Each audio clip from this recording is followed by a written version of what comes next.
Yay, it's working. Okay, I need to fix something here really quick. No. There we go. Now you can't see the glare in my glasses. Okay. I forgot to do this. There we go. Okay. Hello, everyone, and welcome to this week's episode of Around the Cauldron. Last week was my first live that I've done in a long time. So hopefully it was okay. Hopefully this is okay. I know the lighting is weird. I have a new light and it's not the best, but you know, what can you do?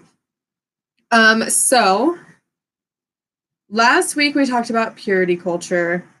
Next week, we're going to be talking about something a little heavier. But before we jump into the topic, I want to make a couple of announcements. I've got some notes on my phone. So there's not going to be a live stream next week because here in the United States, Thanksgiving is next week, and I have a craft fair next Friday. There's just so much going on next week that I will not have a live stream. I will have a new episode. I will have a new video coming out on Wednesday next week. For podcast listeners, that video will be coming out on the 27th. Podcast schedule is still going to be the same. Those come out every Monday.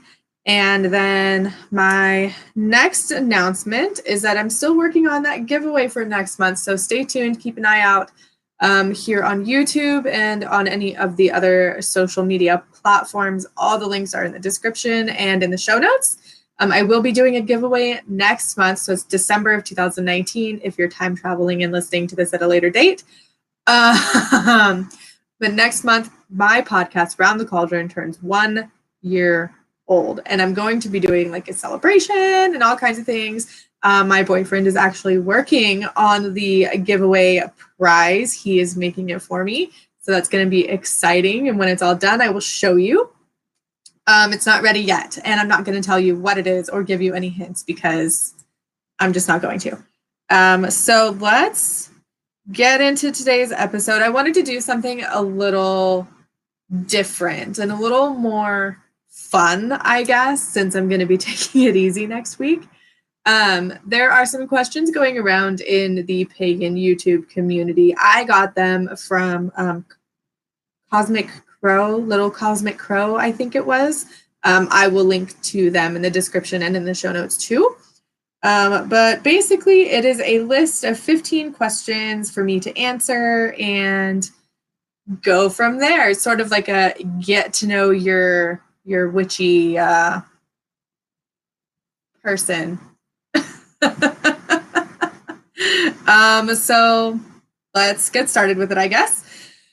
Question number 1, got them listed all here on my phone, is does your sun sign portray you correctly? If not, do your other planetary signs?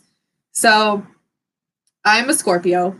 I was born on November 8th, 1991. I just turned 28 years old. So yeah, I am a Scorpio. I've done my natal chart. I will leave some links in the description for you guys to look at later. Podcast listeners, those will be in the show notes. I've done an episode on like an intro to astrology where I actually went through and read my natal chart on a podcast and sort of broke it all down. Astrology is not my forte at all. I am a Scorpio sun sign, and that's as far as I go with really knowing what I am. But I did look up just for giggles. According to astrologyzodiacsigns.com, the traits of a Scorpio. I just want to read them here really quick. The element of Scorpio is water. They are associated with scarlet, red, and rust as far as colors go. Their day is Tuesday. The rulers of Scorpios are Pluto and Mars. Lucky numbers are 8, 11, 18, and 22. And the date range for being born with a sun sign of Scorpio is October 23rd to November 21st. According to this website, the strengths of Scorpios are resourcefulness, brave, passionate, stubborn, a true friend. Weaknesses are distrusting, jealous, secretive, and violent. Scorpio likes truth, facts, being right, longtime friends, teasing, and a grand passion. And Scorpio dislikes dishonesty, revealing secrets, and passive people. Basically goes on to say that Scorpios are passionate, assertive, determined, emotional, transformative, all of those things. I definitely would agree with mostly everything. I think I am definitely a Scorpio through and through. The only thing that I don't agree with right here is the weakness that says they are violent. I'm not a violent person. I'm actually a fairly passive person. So that probably has something to do with the rest of my natal chart. So I will link to that. Oh my goodness. I will link to that in the description and show notes if you really, really want to go through it. I do recommend listening to that Intro to Astrology episode. It was a long one, but it was very informative, even for me as I was doing the episode, because I had never done any research into astrology before, but I got a question and I wanted to come up with an answer. So that is that.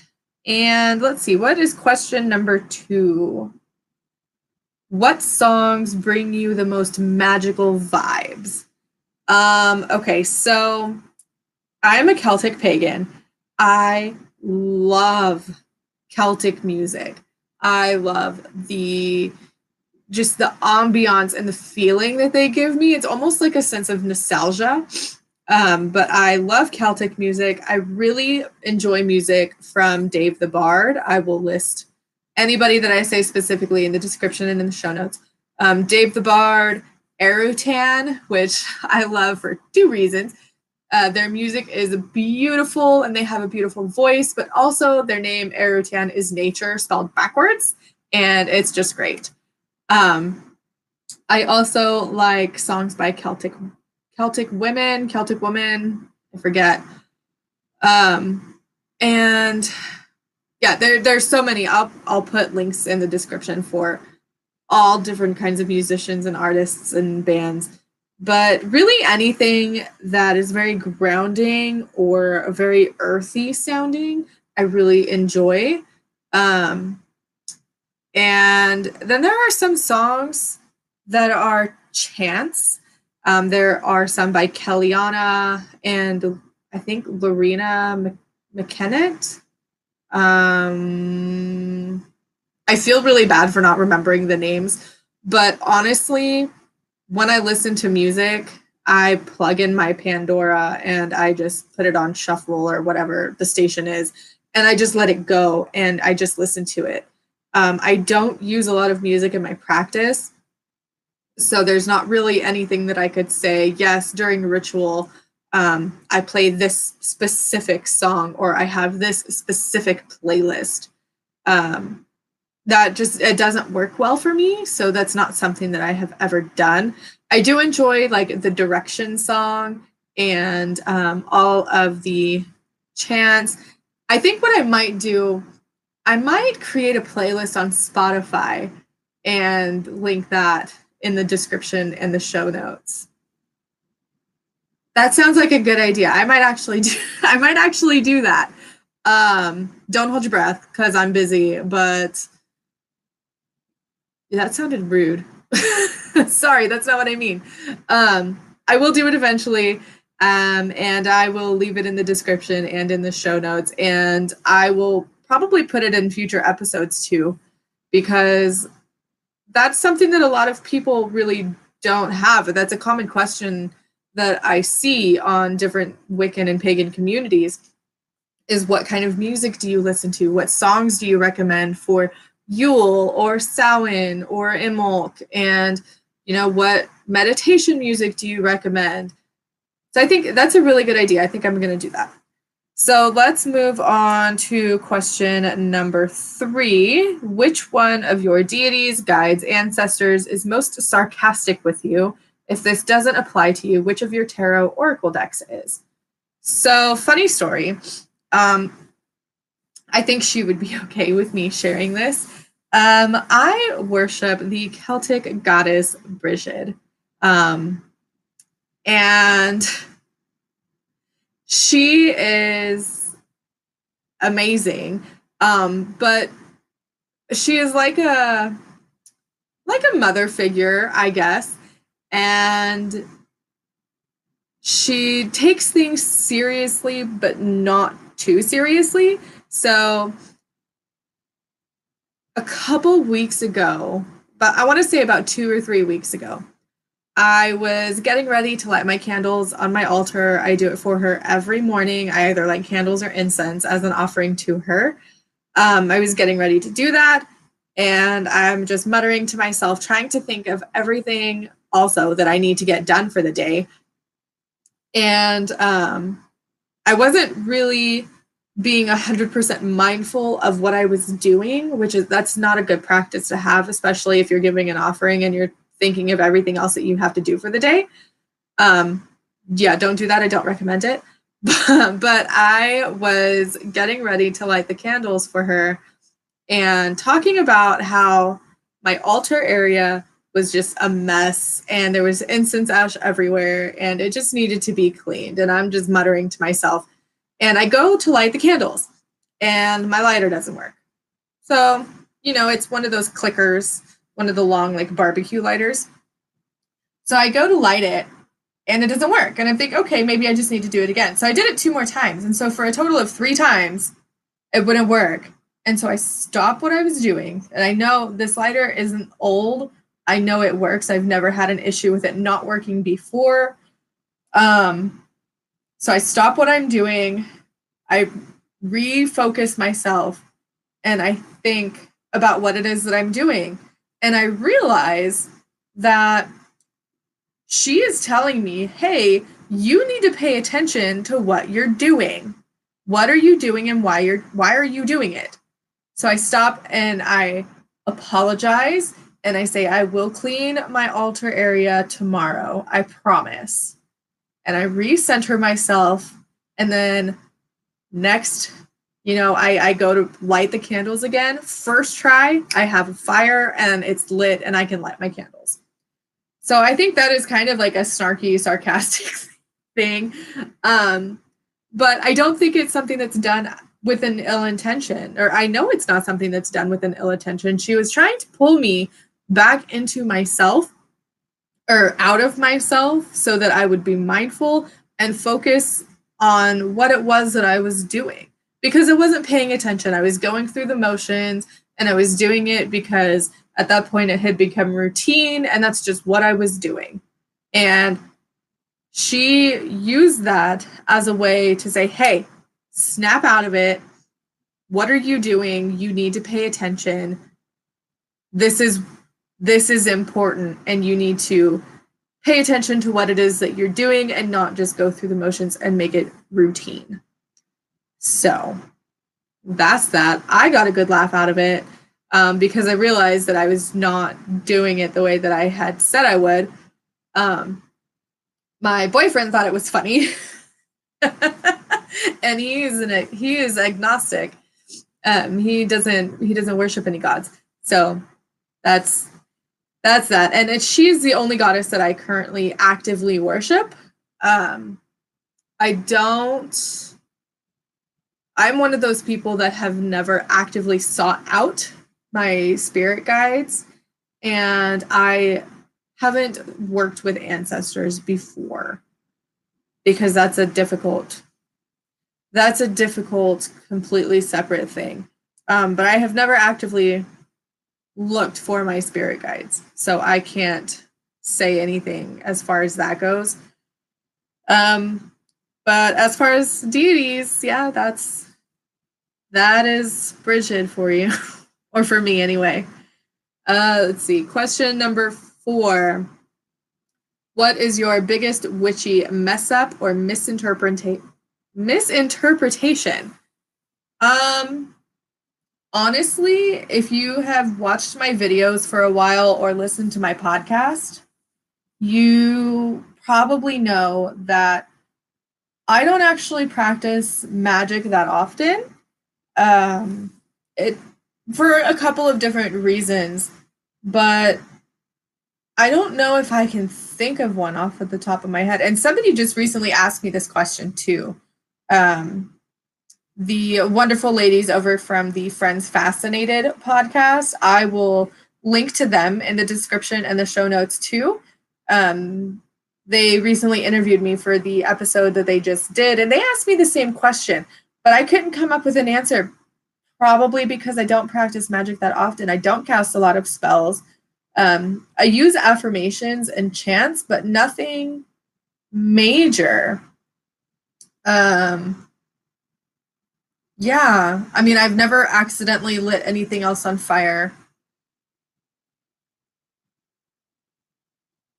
Yeah, I can't think of anything. I know as soon as something does happen, you guys will be one of the first people to know, because it's very important for me that I am transparent and very open with all of you, because I want you to see that this is real. I am a real person with real beliefs, and this is what real life is like. It's not all the Instagram witch aesthetic. Not everything is always pretty and well put together with color coordination. That's not how real life works. And so, yeah, when I do have a mishap or misinterpretation, or I screw up some sort of magical work, I will let you guys know. But at this point, I don't practice enough of it. So, yeah. Oh, well, maybe something that I tried to do last night, I've made it before, a protection powder using eggshells, and it's called cascarilla. And I tried to make some last night, and I guess the eggshells that I had used, hadn't been cleaned well enough, because when I ground everything up, it stunk. Like, it smelled so bad. So I actually tossed it out, and I might be making some more. I'm not sure. Cascarilla doesn't really have a place in Celtic paganism as far as I'm aware, but it is something that I have seen other witches make. I don't know if it is something that is specific to a culture, as far as like smudging is very specific to Native Americans and indigenous peoples. I have to find that out. So I think I need to do my research on that before I try to make it again. And so that's my mishap. We'll use that as my mishap. Next question says, would you write a book on your craft spirituality? Why? If you already have, what were your challenges in doing so?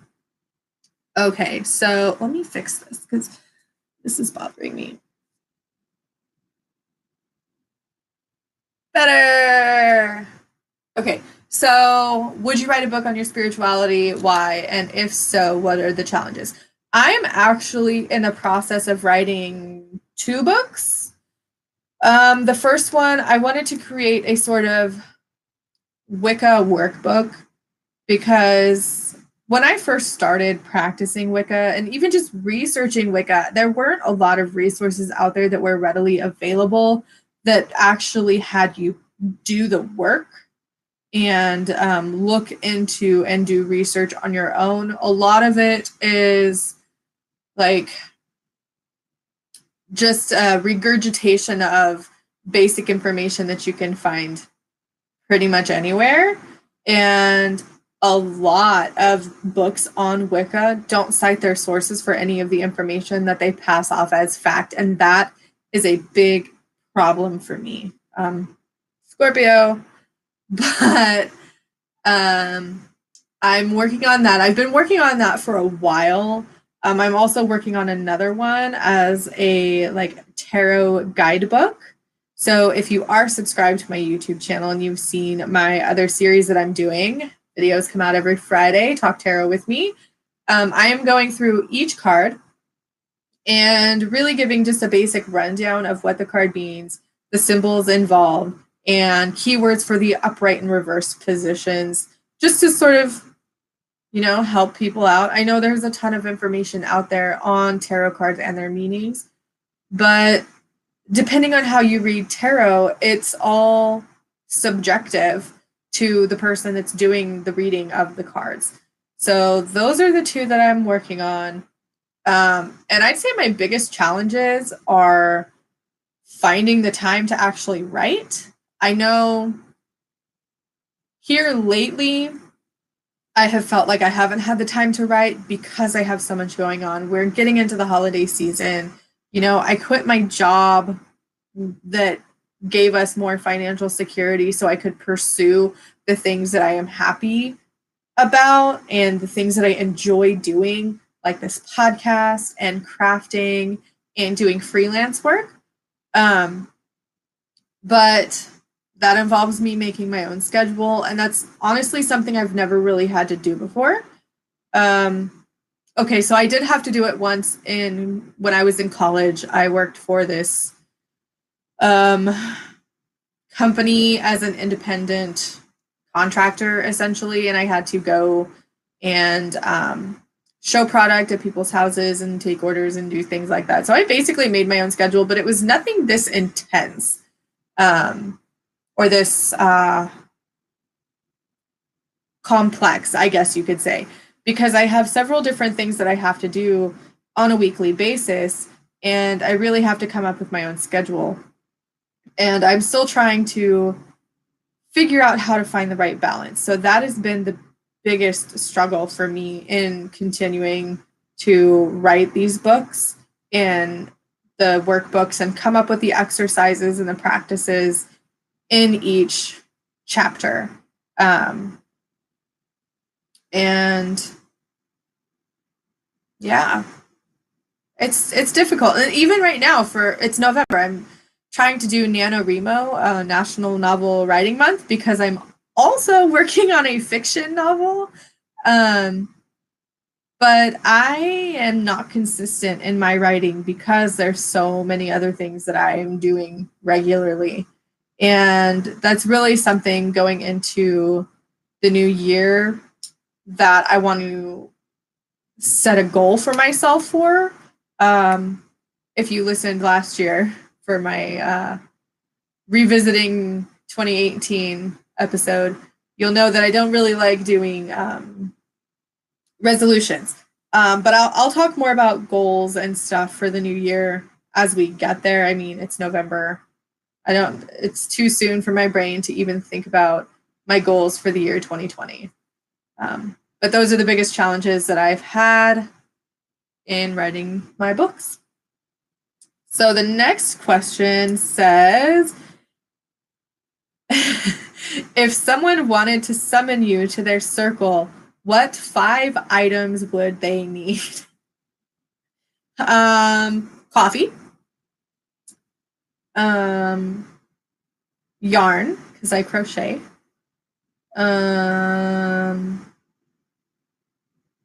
Books, because I like to read. My glasses, because that's a good way to get me to go anywhere. Say, hey, your glasses are over there. Because without them, I can't see. That was a really stupid one. Yeah, so coffee, yarn, books, my glasses, and cats, because I love cats. If you follow me on Instagram, you will see the cute pictures that I post of my cat, Dixie. If I could, honestly, I would have coffee in all 5 of those spots, but I want it to be interesting. But coffee is for sure one of the main ways to get to my heart. Coffee is my love language. Every morning I have a cup of coffee. Sometimes I have 2, and then I will probably have an energy drink later in the day. Because I'm addicted to caffeine. Question number 7. If you were a ghost, what place would you haunt? I don't know. If I was a ghost, where would I haunt? Somewhere interesting. I mean, yeah, I don't know. I wouldn't haunt my house because it's boring. I wouldn't haunt people because that's boring. I think, I don't know. I've never thought about that question before. Yeah, if you can't tell, I've skimmed the questions prior to doing this episode. If I were a ghost, where would I haunt? I wouldn't haunt my house because it's boring.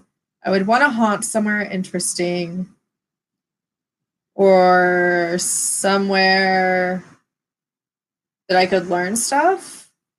I guess because as a ghost, would I be like an intelligent energy or would I just be a residual energy or what? Maybe I would haunt like the Mariana Trench. Can I haunt underwater? I've always wanted to know like what's at the bottom of the ocean. Or that's my answer. That's a very boring answer, but that's my answer nonetheless. Um, Next question. What is the funniest way someone has reacted to finding out you are a witch? I don't think I've ever had a funny reaction.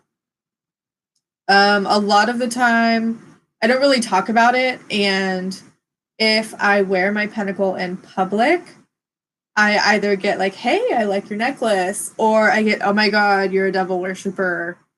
Those are basically the two reactions that I get. I did have someone one time, we were friends a while ago, that I had lost my pentacle necklace. And we were friends on Facebook, and I posted a picture and was like, hey, look, I finally found it. And she commented on the picture and was like, oh, you're one of those? And I was like, yeah. Like, I don't know how to take that comment, but it turned out to be that we are very similar in that respect. So I would say that is the most interesting way someone has ever reacted. Otherwise, it's more along the lines of, hey, I like your necklace, or, someone's called me a Satanist before. So nothing against Satanism, but those are the responses that you typically get when someone finds out that you're a witch. And I just don't talk about it because I don't like confrontation and I don't care what other people think. So that's that. Next question. Do you have any superstitions? So one that I mentioned the other day to my mom, actually, we were grocery shopping and we were walking around and I needed to do something, but my purse kept falling off my shoulder. So I set it on the floor to pick up whatever it was that I needed to pick up off the shelf. It was on the bottom. And I said, oh no, I shouldn't have done that. You're not supposed to put your purse on the floor. And my mom just looked at me like, why not? And it's like, well, you put your purse on the floor, all your money's going to fall out. All of your luck, all of your wealth, it goes out. And honestly, I don't know where I heard this before, but I think some older lady had told me once a long time ago, like when I was still in high school. And it just sort of stuck with me. One thing that I don't have any horseshoes here, but when I used to live in California, my grandparents actually kept a horseshoe upright over their door that led from the backyard into the garage. And that's something that I would do too if I had any horseshoes. You keep it upright, and so it forms like a little bowl, so all your luck stays inside. Anything else? I'm not superstitious about black cats. I can't think of anything else. I don't have a lot of superstitions. I know that I have ways of doing things, like when I'm stirring food or stirring anything that is being stirred with intent, I stir clockwise. Like a lot of witches, you stir clockwise to bring things to you or for some positive effect. And then you stir counterclockwise to banish things or make things go away or for some negative effect. I don't think that is a superstition. I think that's just part of my beliefs, but Who knows? So the next question is, if you could possess any fantasy magic, what would your power be? I have always wanted to fly. I've always wanted to fly. So I can even remember back when I was first learning how to do astral projection and lucid dreaming. One of the ways when I was in that state that I would test is to see if I could fly. And I would jump in my dreams, in my astral travels, into my lucid dreaming. I would jump and I would fly, and I would just be so happy that I could fly. And I think it probably just comes down to convenience. Like, I don't have to get in a car, I don't have to deal with traffic.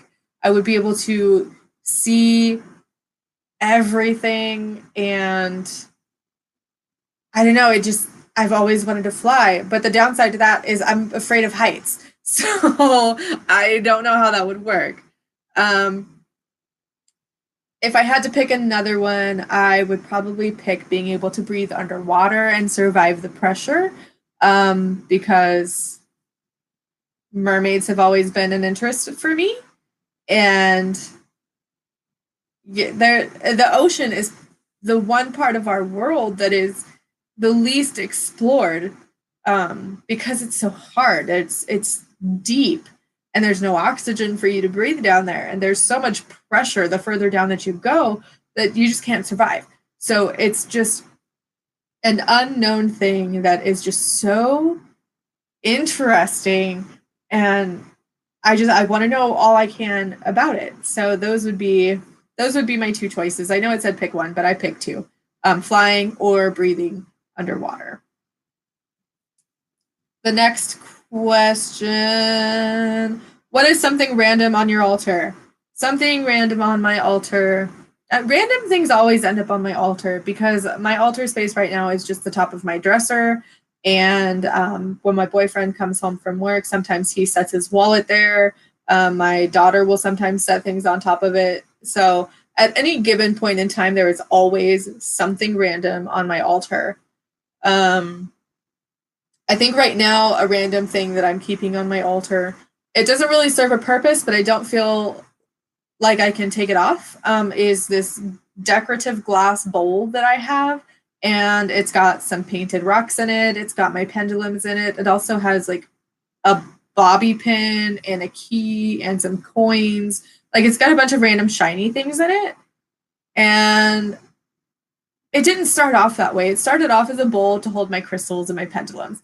But now it's just become this random collection of shiny things.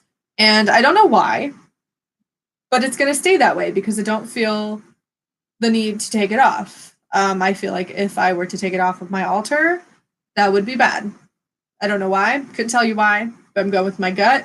And I'm going to say that random bowl of shiny things is staying on my altar. Let's see. So question number 12. If one of the YouTubers you watched was a genie and they could grant you 3 wishes within their power, who would it be and what wishes?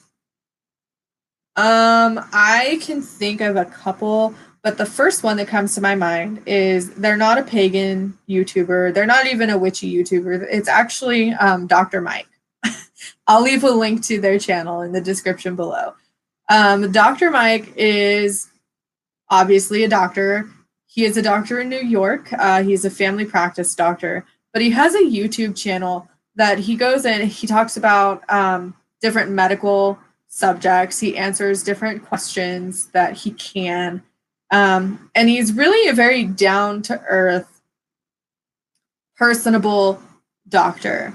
And I would wish, number 1, for a cure or sustainable treatment for Sjogren's syndrome.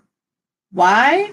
Because my mom was diagnosed with Sjogren's syndrome in August after several years of trying to figure out what it was that's been causing all of her issues. And currently there is no cure, and there are treatments available, but it's hit or miss on whether or not they'll work for the symptoms. because it's not something that you're going to treat the syndrome. You just treat the symptoms. There's no cure. It's an autoimmune disorder.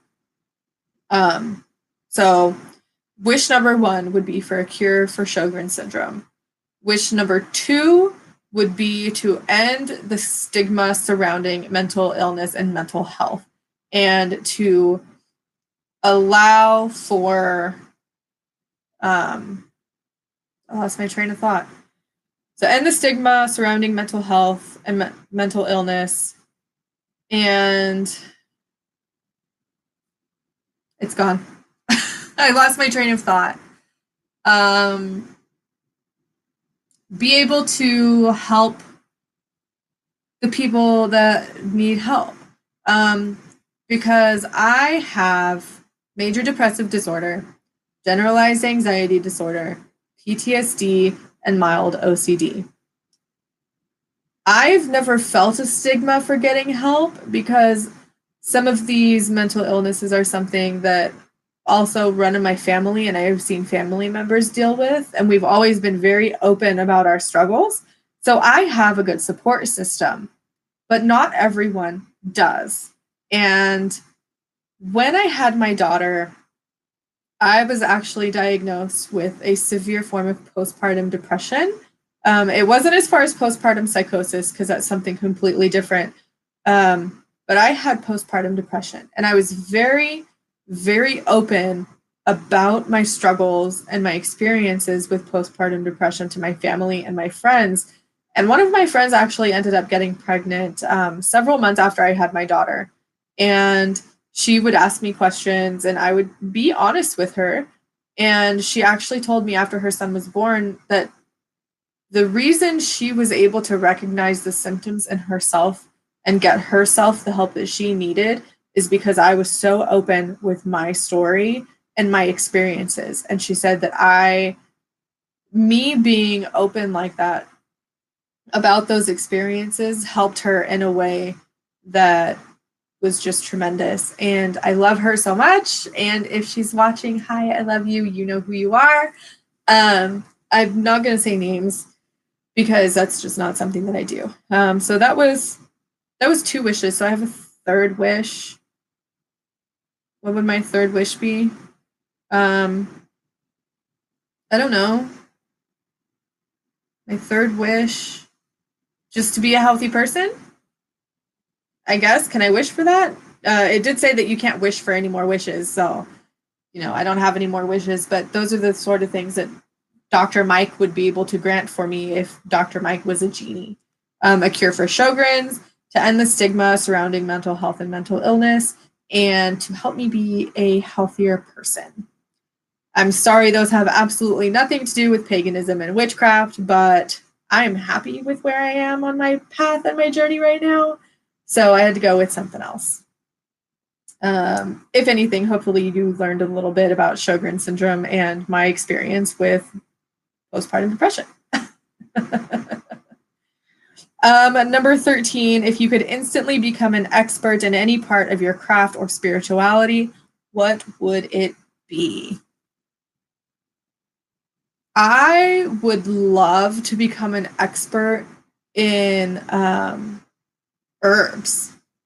Like, oh my goodness, there's so many things that you can do with different herbs and spices and flowers. And I've tried to sit down and learn and read. But honestly, my capacity for retaining information has really dwindled down the older that I've gotten. I don't know if that has anything to do with my mental health or if it's just because I'm getting older and my memory is not that great to begin with. But that is something that I would like to be an expert in. I think it would be amazing to be able to walk out my front door and say, hey, look at that plant. This is a blah. That's not something I can do.